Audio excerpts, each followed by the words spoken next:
Welcome back. We're discussing the future of Raleigh, and our final segment is all about Raleigh's Union Station. Rich Kelly is the city's Engineering Services Director, and Roberta Fox is a city planner. And both of you, thank you for joining us today. Thank you. Wow, Union Station, I mean, that's kind of a landmark, is it not? I mean, that's a pretty big deal for Raleigh. It is a big deal. Raleigh's been working on trying to get a multimodal center in the downtown since the early 80s. And I found some plans that go back into the 40s with the rail division at NCDOT.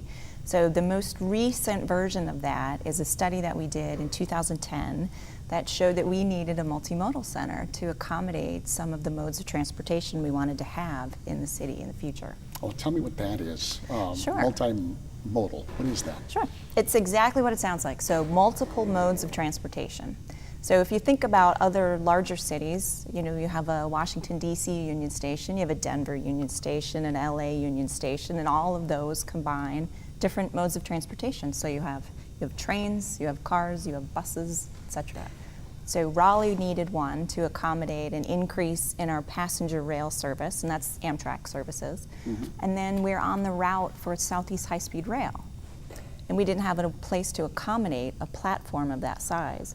We also knew that we had plans for regional rail, and that would be through Go Triangle. And we needed a place to accommodate that as well. And we also needed to accommodate an increase in bus in our downtown. So we have an existing bus facility that's at capacity as well. That's undergoing renovations right now as well. And this new facility, this first phase of Raleigh Union Station is really just focusing on passenger rail service. Future phases hope to accommodate the bus and the high-speed rail and the commuter rail. Well, you're in charge of building this thing, I guess. Mm-hmm. So tell me about that. I mean, this is, as I said, I don't want to say it's a monument, but it's something everybody knows, Union Station. Sure. Each city kind of has that landmark look. Well, you said it was a big deal, and it certainly is. Yeah, what's Raleigh's going to look like? Well, I'll tell you what, it's going to be a very unique design.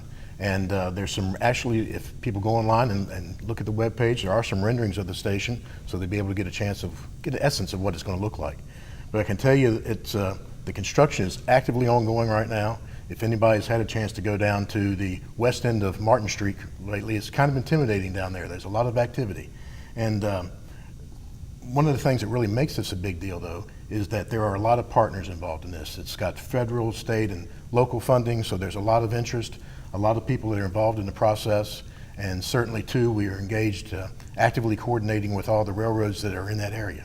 So it's a big deal. It takes a lot of planning and coordination. I was going to ask, to get all the working parts together, that's got to be a very big deal. Why did Raleigh need this? You kind of touched on the opportunities that are out there. Obviously, you foresee that it's going to be well used by the residents. Yeah, that's the goal. So the first phase of it, dealing with intercity passenger rail, it's currently served at a station that's on Cabarrus Street. And if you're not familiar with that station, it's about 2,000 square feet. It's very small inside, and the platform for it isn't long enough to accommodate the trains that we currently have. So at some times of the day, you have to get off the train then moves, and then other people can get off the train. And it also, it blocks Cabarrus Street. So we needed to find a way to fix that situation, and the only way to do it was a new facility. And then that gave us the opportunity to tie in the other modes of transportation at the same time. Well, when you look at this and engineering it, it's just phase one, and you're going to be building upon it. How is that going to, I would assume, because a lot of these stations, they are all around it, then it becomes almost its own little city center. You foresee that happening as well?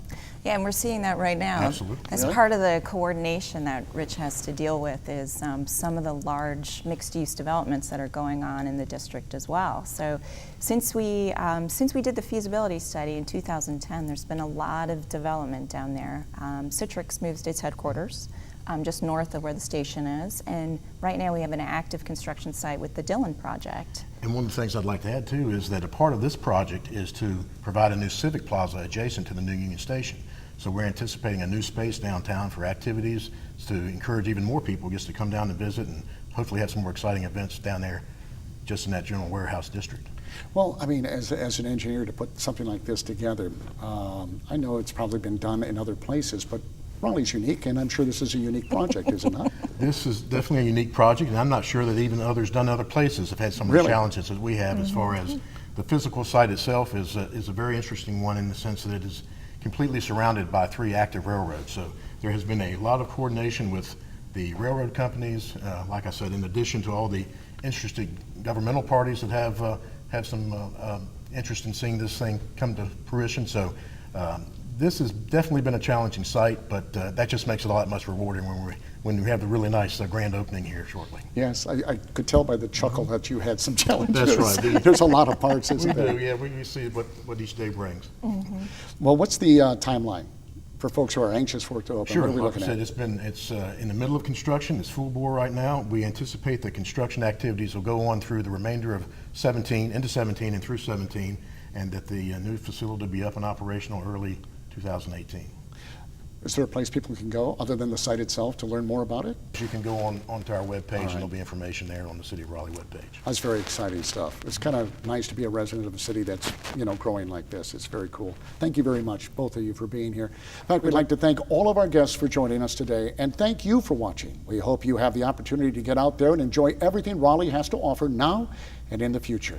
If you have any questions or you would like to know more, visit our website at myrdctv.com and raleighcw.com. I'm Bill LeMay, and thank you for watching Community Matters. We'll see you next week.